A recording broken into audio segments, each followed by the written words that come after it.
today? Hi, I'm great. Thanks for having me. So excited to be here. Yeah, Thank I'm you. very excited to talk to you too because we're going to talk about something that very touched my heart. Being, more organized in the house and how do you say, taking care of your mental health. With clutter and everything that doesn't belong or belong in your house, but you don't not really sure what to do with it. So you wrote a book about this, and we're going to talk about your book. But first, let's start.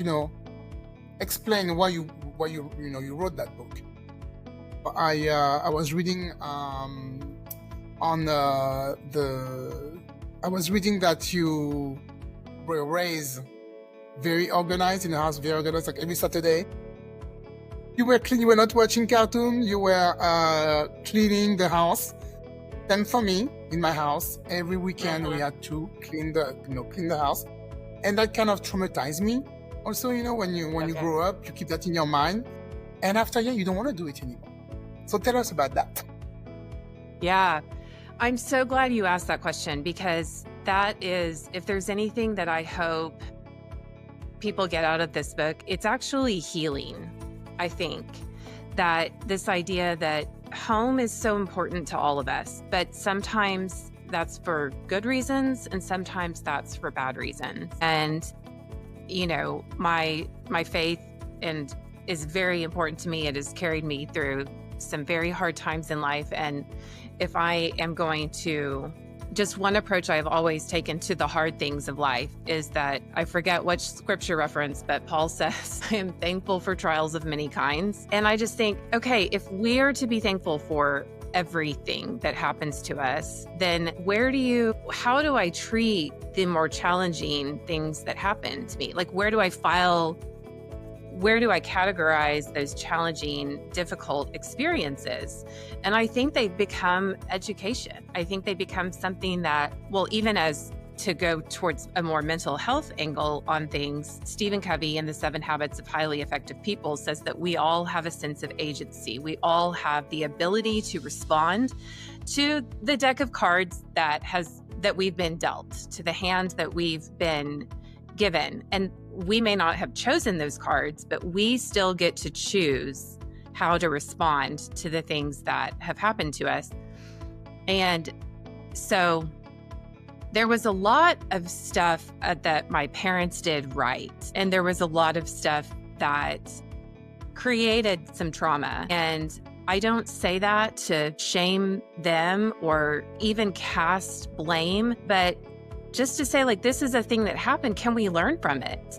Can we grow from this? Can this be part of, degree from the school of hard knocks, the challenging things? And if I can look at the hard and challenging things as a gift, it shifts my perspective on those a little bit. And I can start to find reasons to be grateful for them.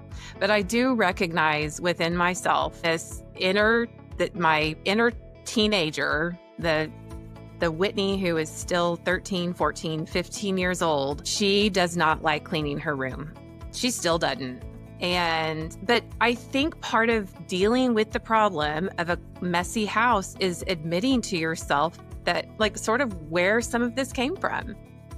Where did and for me, I think it was rebellion. I don't think it was rebellion is such an interesting word because I was not a bad kid. I wasn't like drinking, doing drugs, having sex. Like, I just wasn't keeping my room clean. And that led to a lot of knockdown, drag out fights in our house. And now that I'm a grown up and my house needs to stay clean, not just for me, but for my family, because we function better in a clean environment, I'm having to deal with some of that emotional fallout from some of those experiences growing up. And so writing this book it was so important for me to put that narrative in there. First of all, because I think it's a good writing technique. I think it makes it more interesting than a book that's just like, do this, do that, measure the drawers, and make sure that Yeah, when you take the measurements to Target, when you buy your organizational bins. So I think the story makes it more yeah. interesting. Yeah. And so I wanted to include that. But anyway, that's Yeah, it's more relatable when you talk about your husband, your kid, in the book. I really like, the way you start the book. When you talk about your parents, it made me think about my mom. My mom is what we call um, not a complicated hoarder, but she likes to keep a lot of things. And my brother and I will always have to push her to get rid of some stuff. And so you said in your book, you're joking that your parents, that you took the hoarder sign from your parents, okay? Because your family like to collect items. My mom is the same. She likes to collect everything. She likes to keep everything. And I think because of that, when I first moved out, I had nothing in my house. I didn't want anything in my house. I was like a minimalist, nothing. But now I have a family, a husband, I have kids. And I remember once she came to visit and she told me, wow, you were saying that you had nothing in your house, but you're starting to get a bit like me now. And that really scared me because it was getting more and more stuff in the house. And I like that in your book, you talk about the maximalism with meaning. So what do you mean by that? Can you explain to our listeners? Yes. Because that's completely opposite, right? Right. It is opposite of minimalism. Things make me happy. That's also part about where I came from. My mom we had a beautiful home, but she was very thrifty about acquiring her beautiful things. They came from estate sales. They came from garage sales. It wasn't just, we're going to go to the local big box store and buy some more stuff today. It was not that, so along with this rigid, structural, it has to be a certain way upbringing, I also learned to appreciate really beautiful things. She taught me what quality looks like in a piece of furniture. And she taught me about history, the history of design. We didn't just buy chairs. We waited until we found the perfect set of Georgian 18th century with needlepoint, cushion chairs for the dining room. And then we took really good care of them, come hell or high water. And so I love quality. I love things, and hand in hand with quality, there's a sense of story. That's part of history, is that things come with a provenance. They come with, when you go to an art gallery, I was in the French Quarter in New Orleans once. There is an antique store there called M.S. Rau, R-A-U, and it survived Hurricane Katrina. So we duck in, and at the front of the store is kind of like a jewelry shop with like cases and things like that. Then you get towards the back, and there are these pieces of furniture on daises, like on stages, like elevated platforms, like you would see in a museum. And a salesperson comes up to us and starts asking us, and I instantly have a ton of questions. Tell me about that. Why does that thing have so many drawers? What's going on with that? All of this is for sale. It's not a museum. But the salesperson, the gentleman, is acting like a museum guide almost. He knows the history and the provenance of every single piece there. And I think I was not a customer because I could not afford anything in that store. But I had the most delightful afternoon with that man, and he loved it too.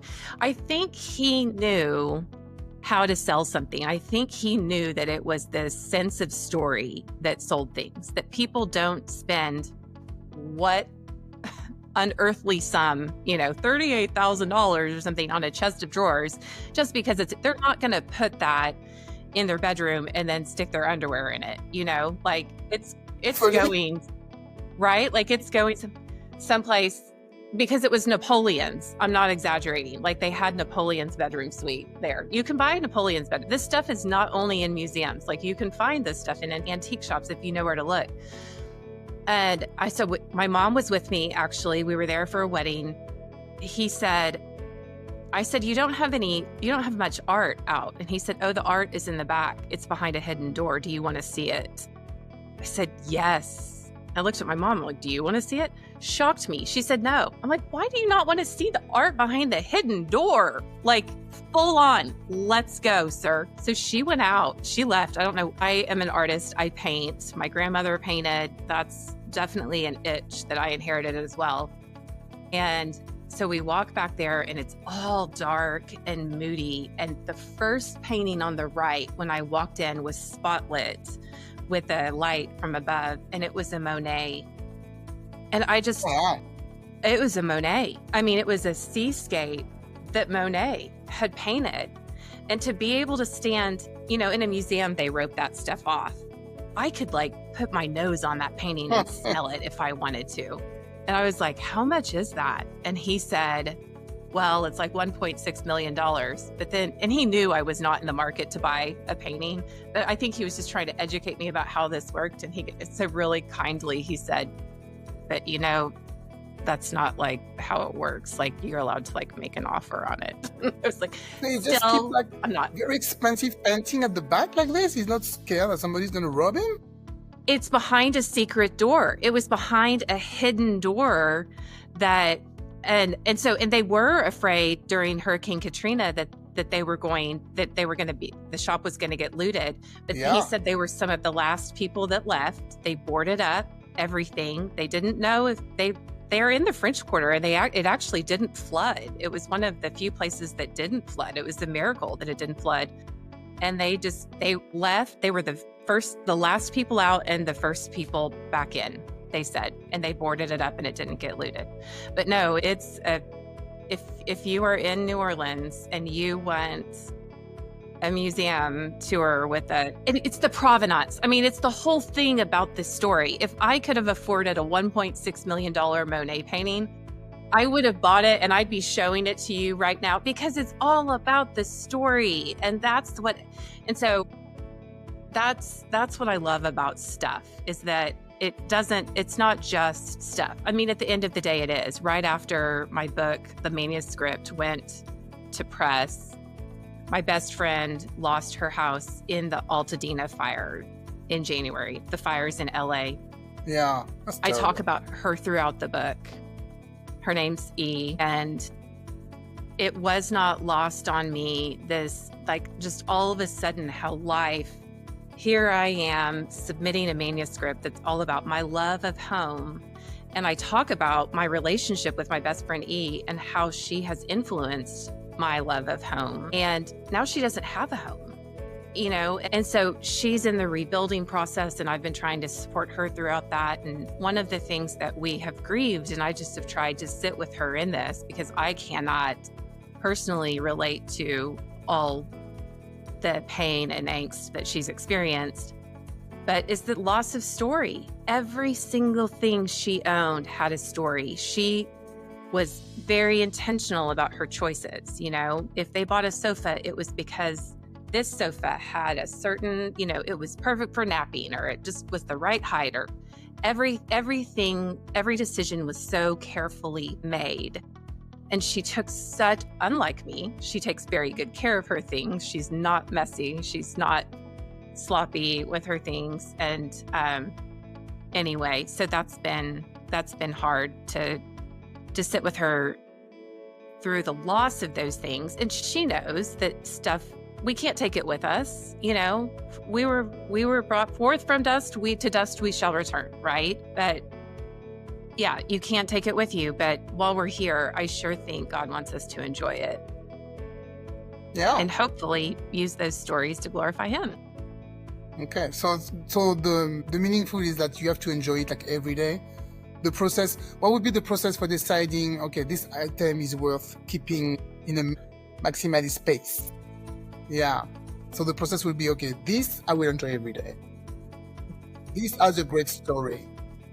Yes. Does it have a good story? Will I enjoy it every day? Or sometimes I even look at things and say, what season will I enjoy this for? In the book, I talk about seasons and systems, rituals and routines. Am I going to use that thing as part of a daily ritual? If I'm at a store and I'm thinking about buying a candle, is it going to be because I enjoy lighting the candle in the evenings as part of a ritual? Or it might even be a beautiful dish towel that I buy that I'm going to love using as part of washing the dishes, as part of that ritual. So yeah, I would ask myself questions like, also, how long for what season will I enjoy using this? So I have an antique booth locally that I sell my art and then just stuff. I mean, when you're in the business of collecting stuff, you collect a lot of it, and I can't keep it all.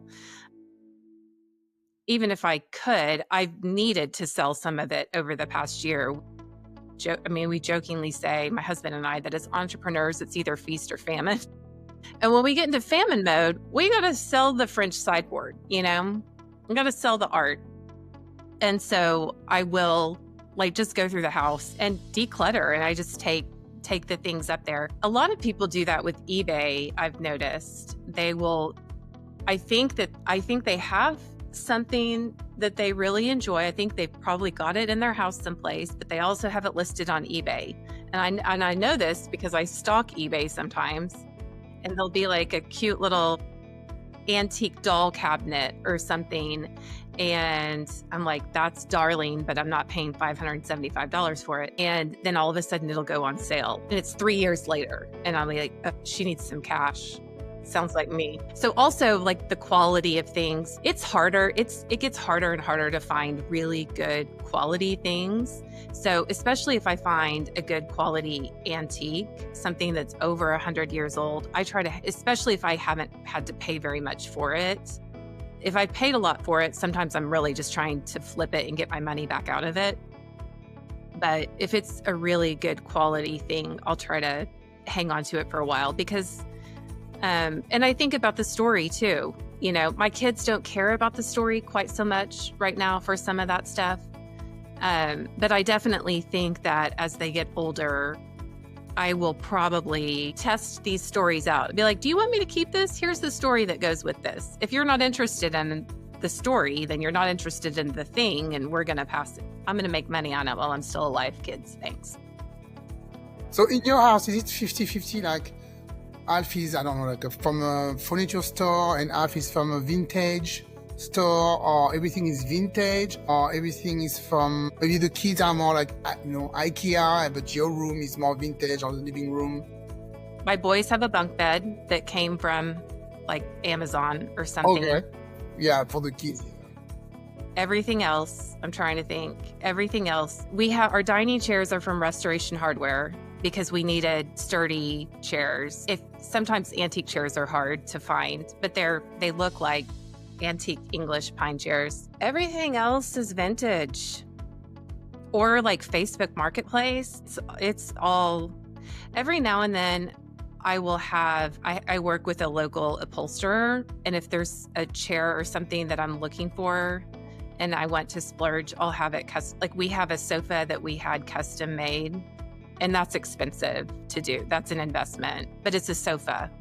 You sit on a sofa is probably, I talk a little bit about this in the book. A sofa is one of the most important things I would say it's the best investment. So yeah, I was gonna say, I would be so scared because I don't know how old are your kids, but I have a toddler.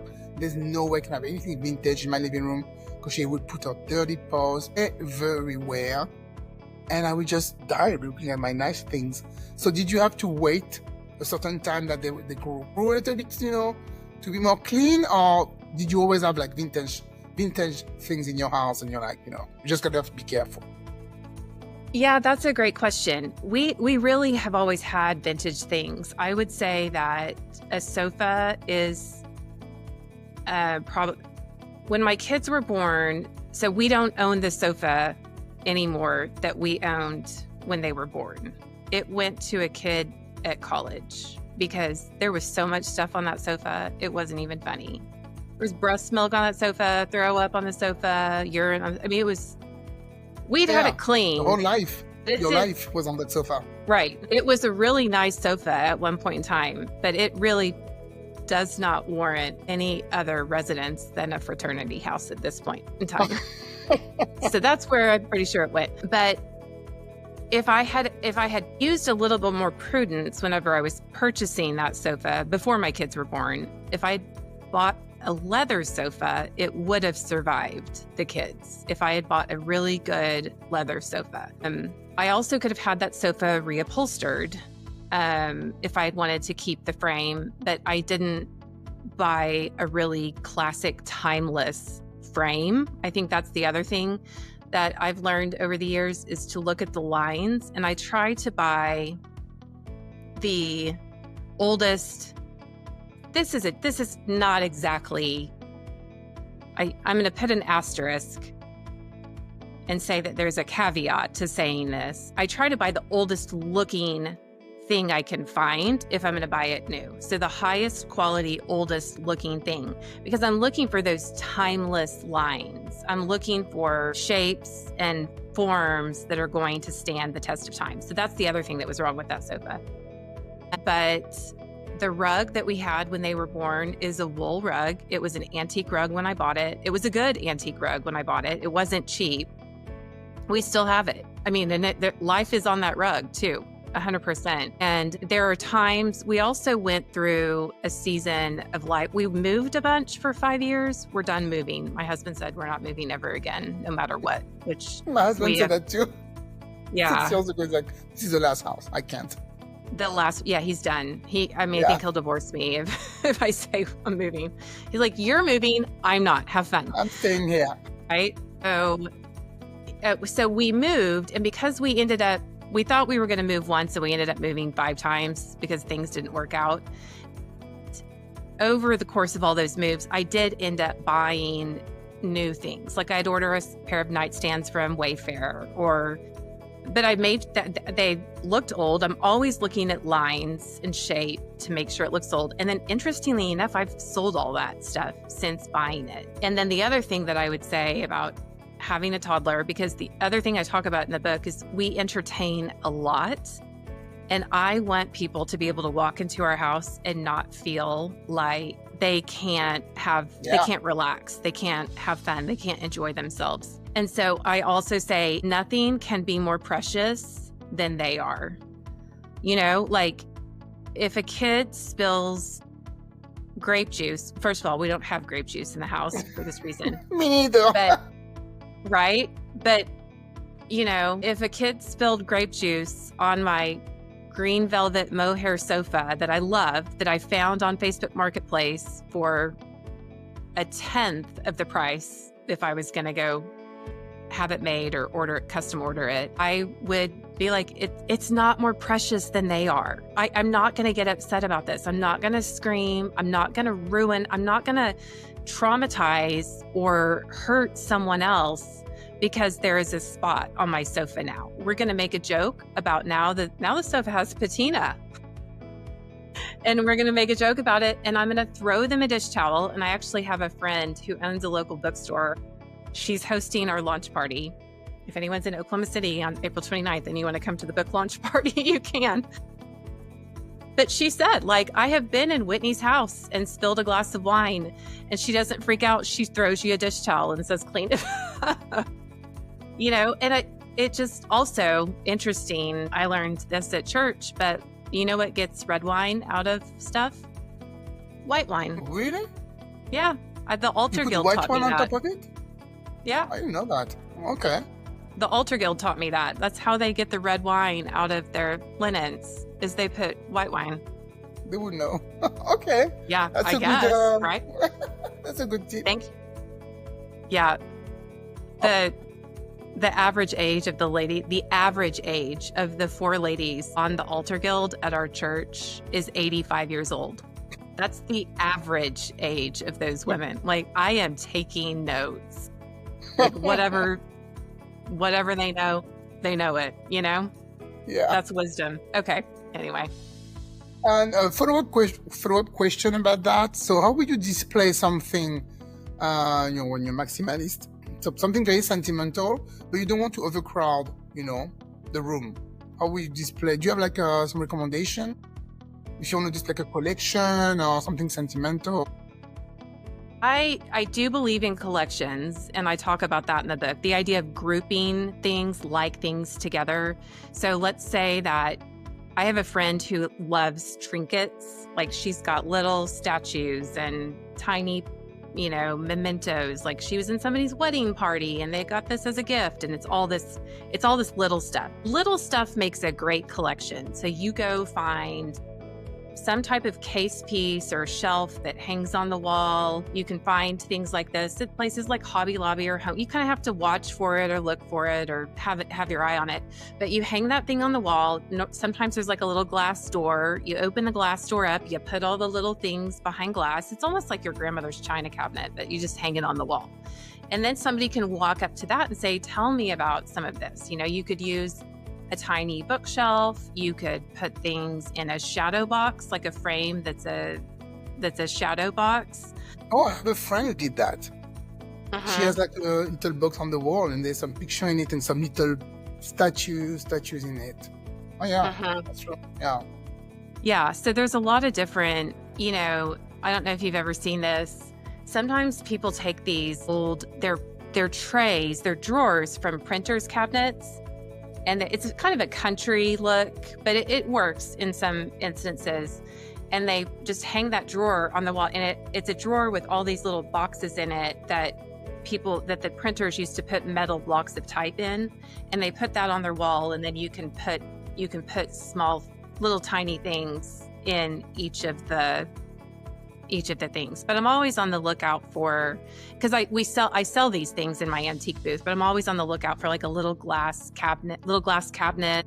It could be like, I think at Hobby Lobby, or sometimes you can find like miniature sized, like a little doll hutch or something like that. And you can, but you want to, if it's a bunch of little things, you want to try to figure out how to unify them by getting them displayed all in one spot. That's what I would say to that. We have to say that your motto is that you have to organize first, and after you decorate. So let's talk about that, because I'm not really good at organizing. I hate organizing anyway. But it's so nice when you do it. You feel so well after. So good for your soul. I mean, here's how the title came about. I was doing something someday. I was puttering around the house, trying to decorate. And I thought to myself, Whitney, organize first, decorate second. Like it was something that came to mind. I was talking to myself in my head, trying to probably motivate myself to actually get up and tidy is probably what I was doing. I don't remember exactly what I was doing. I just remember that phrase came to mind, and I thought that might make a good book title. And then when I presented, my editor said, okay, we need some ideas for the next book. And I sent a list of options, and she said, let's write about this. And we're always looking for the next great organizing book. And I said, okay, that's funny. I'm not naturally organized. And she said, but that's why you should write this book. And I'm like, we shall see. So, because people do think I've made planners for a living for the past 10 years. Actually a little bit longer than that. We're not making them anymore. I'm partnering with people who are making them, which is fun because it'll still allow me to stay in that space. They think that because I make a planner that I'm organized. And I'm like, no, you don't make a planner if you're organized. You don't. You don't need it. Right. Necessity is the mother of invention. If you've got your stuff together, you're not in need of a planner. I was in need of a solution because of my creative out here doing, let's start another project instead of clean up the last one. Cleaning is not fun. Organizing is a little bit more fun than cleaning. Cleaning is worse than organizing, I think. What do you think? Do you clean? I hate it. If I could have a maid, I will have one every day, and I will leave my house, go walk, come back, and the house is clean. That's what I would do. But that's not the case. So, I'm trying not to let the things accumulate too much. This way, and I try to do a little bit every day, because my issue is when I have a project, is everything now, the big thing now, and I want it to be done today. And sometimes I start big stuff, and of course I don't finish it because after 2 hours I'm like, I'm tired. I want to do something else. Or it's boring, I want to do something else. My question would be for the follow-up question for us would be, if people think that they're organizing their house so much it will look sterile, what would you tell them? That you don't want your house to look like a hotel or hospital, or you still want life, in your story, in your house. So if they think, okay, we need to organize everything, or we tell them, no, you can organize, but this is how the decor comes on. Yeah, that's an interesting question. Nobody's ever asked that. But here, let me respond with a story again. Yeah, please. So there's a profession out there, they call themselves stylists. So these are people that, like, say a magazine will hire, like House Beautiful will hire a stylist to go into somebody's house. So they House Beautiful editor, she went and found a decorator. That decorator had a client who was willing to pay for that house to be decorated. And now the magazine wants to photograph it. The magazine hires a stylist. The stylist comes in and styles the house. One of the principles the stylist uses for styling those magazine shots is called the human element. And it's the idea that the photograph cannot be too sterile. It's going to be perfect. It's going to be annoyingly perfect, but it's not going to be sterile. There's going to be a dish towel hung over the edge of the sink. Or you can even see this kind of if you open a Pottery Barn catalog, and you, like, the way they style the dining room table is they put a stack of plates and a stack of forks and a pile of napkins, and they kind of shove it all to the center of a table. It's actually been a while since I've looked at a Pottery Barn catalog, so maybe they've changed it up. Maybe there's a different, like, human element trending in catalogs and photos right now. I'm not up to speed on that. But my point is that if you pick up a magazine or you pick up a catalog and you look for the human element, you're going to see that in these perfect pictures. You're going to see, like, a pair of shoes that are, sitting beside the bed, or maybe it's an open book, or I've seen in New York, they do a show house every year called the Kips Bay Show House, and the proceeds benefit a nonprofit organization. And all these big fancy designers do it. So it's always fun to see what they do, because they don't have a client. They're just executing their vision and their ideas. And so it's always a really great, fun thing to wait and see the photos of. And a couple of years ago, someone put an old school telephone, a designer named Mark Sykes, one of my favorite current designers. He is in LA. He's based out of LA. He put this, it was almost like vintage tech at this point. And we all have a cell phone. Why would you put pretty much an old school, nice push button telephone with a cord? Why would you put that? And I can't remember exactly how it was styled, but maybe there was a cute cup of pens and a monogrammed notepad beside it, So I think even if anything too sterile is not going to seem warm. And it's funny to think that even in these houses that really the designer and the homeowner has worked to make them perfect. It lacks that human element that makes the house look lived in and loved. Yeah. I mean, when I entertain people, of course I clean the house before everybody comes, but there's always going to be a toy laying somewhere, or and my husband would be like, "You have to put the toys away," and I'm like, "Come on, we live here, so why do that?" And even my mother, she's like, "Oh, it's a happy mess here. I like the mess here. It's a happy mess. Looks like it's a I love that. family." So I think, something I wanted to ask you, I love to, we take a lot of pictures with our phone, but you never go back and look at them. So Right. what I like to do is to use that app when you can actually frame them and put them on your wall. But sometimes I think I'm going overboard. I have like a whole wall of pictures. Is it too much to have, your house full of pictures everywhere on the walls? I have like painting and stuff, but I have a lot of pictures. I actually don't think it is. Sometimes I would even go so far as to say, I don't think I have enough pictures. I think photos are really, really, really important in a home, especially if you have kids. Yeah. I think they tell the story that we're living. I think they recall memories. Those become memories, the things that my kids look at. They look at those photos and they remember those photos. Now, my kids don't have phones, but now we've got the app on our phone that will pull the pictures back up, kind of thing, which is nice for me as a mom, be like, "Oh, my babies." But every now and then, I think it's a good habit, and I've not done this in a while, but I would like to. But there's always something else to you spend money on. But I think every now and then it's good to go through your phone and look at your favorites and just send some of those photos off to Walgreens and order some 5x7s of them. And maybe you change out what's in a few frames. Maybe if you've got a long wall, like on a staircase or a long hallway, we have a long hallway and the pictures are hung. There's a photo from when my husband and I first met. Somebody took it. This was before there were cameras on phones. This was in 2001. So we had just met and somebody took this photo, got it printed, and I found it years later. Like I found it in like 2016 or so. I couldn't believe I found it because so much happened between 2001 and 2016, you know?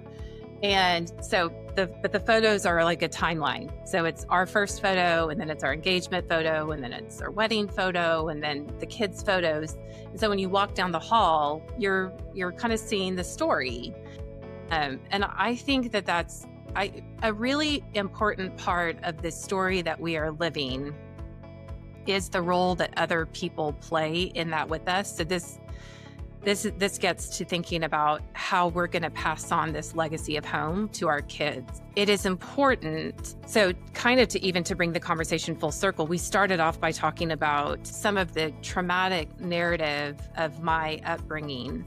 Part of the reason why that narrative is so traumatic is because my parents will not engage in the retelling of that narrative. They're afraid of that. They're afraid of that narrative. They are afraid that I'm not going to forgive them, or that maybe just these are things you don't talk about. I'm like, no, you do talk about them. You sent me to therapy, but you won't go yourself. like therapy, early and often therapy. But like when I have a fight with one of my kids, it is really important that if they storm off angry or I storm off angry, that we come back together and we reconcile. And Paul tells us to do this in the Bible. This is what Jesus did for us when he died on the cross, was he reconciled us to God. And when Paul's writing all these letters to all these early churches, he talks about, you know, if a brother sins against you, go to him first. If he still won't respond, take another brother with you. If he still won't respond, you know, treat him as a tax collector and a sinner, which does mean to still love them, by the way. But it's very important to me that my kid not run off to their room, slam the door shut, because the story that they are telling themselves in their head at that point in time is not the story that I want them to carry forward into life. I want them to carry forward a story of reconciliation. And so if we just get mad at each other and go slam doors because we're fighting over a mess on the dining table, or we don't fight over messes in our house. That's the first thing. But growing up, we did fight over messes at our house. That was the big fight most of the time. And so I think it's really important that we recognize that if we make our kids feel bad about stuff, that's going to be the story that they tell themselves. That's going to be the recurring soundtrack that plays in their head, you know, is that my mom's stuff mattered more than me. And if my daughter gets into my paint supplies and ruins a perfectly good paintbrush, I do get really upset. But I try not to get so upset that she knows she doesn't matter. The message that I'm trying to teach her is that we have to be good stewards of our things. And that includes our relationships. And our relationships, you know, that's paintbrushes and that's relationships. We can't just put paint on a paintbrush and then let it dry and get crusty so that no one can use it again, you know? Especially if it's a quality vintage paintbrush that I bought in a estate sale for $1. Of course it's vintage, of course. Right? Right? I love that. Yeah, it's good. Yeah, that's not what you say, you know, a relationship is so important. Sometimes you forget, especially as a mom. You just tell your kids, don't do this and do that. But sometimes, yeah, they're more important than, you know, your things. One thing we didn't talk about, the fact that you have ADHD. So was it a big issue for you to, because I think when you have ADHD, all the thing can get you very overwhelmed very quickly, right? So how did you deal with it? Because I'm sure you want your house to be also very functional, to have a clear mind. So can you tell us about that? Well, yeah. So, I mean, I feel like there's a few different ways I can answer this question. So at the moment, one thing I'm thinking of, when you were talking a second ago about cleaning before somebody comes over, Yeah. it made me think like one of the best ways to get your house clean is to have a party, Yes, you know? that's true. So that's my first answer is have a party, invite somebody over. Yeah, that's what my husband doesn't like to entertain. He's like, oh, we have to clean the house. I'm like, yeah. Right. And I would actually even go so far as like lots of times we'll have another family over for dinner from school or the neighborhood or something like that. And we'll just be like, we make pizza on Friday nights. And so we'll be like, we're making pizza. Come over and eat pizza with us. I actually don't clean up for pizza. I mean, we clean, the kitchen's clean and we're all sitting in there, but no one's, it's not like a party where there's people milling around the whole house kind of thing. Yeah. But nothing makes you get things into order like a party. The other thing I would say, and there's a caveat to this statement too. I think it's very popular to say like, oh, give yourself grace, Like I actually asked my therapist one day a few weeks ago, I went into her office and I said, I just wrote a book on organizing and you would not believe the pile of laundry in my laundry room. What is wrong with me? Oh, the laundry. It never stops. The laundry never stops. It never stops. It never stops. So give yourself grace for this. Yeah. So that's what she said. She said, give yourself grace. And I said, oh, no. That's the problem. Like I am giving myself grace until the cows come home. Like I can sit crisscross applesauce in my bed with my computer in my lap or my paintbrush in my hand. And I can give laundry. I will let laundry go to roost in the name of rest, And so I kind of pushed back on her and I said, no, I feel like there's something else there. I feel like God has called us to stewardship, to whom much is given, much is required. And I want to lean into that challenge that, yes, he's given me a creative mind, but that should not be carte blanche to leave half done finished projects all over my house. So I do try to balance things out. I have a gal who comes on Thursdays. She's actually here right now. Every Thursday she comes and she helps me like refinish furniture. She'll help me with paintings, things that it's always creative. She's always helping me do. And sometimes what I ask for her help with is just cleaning up. I'm like, I don't feel like washing out the paintbrushes. She's almost like a studio assistant.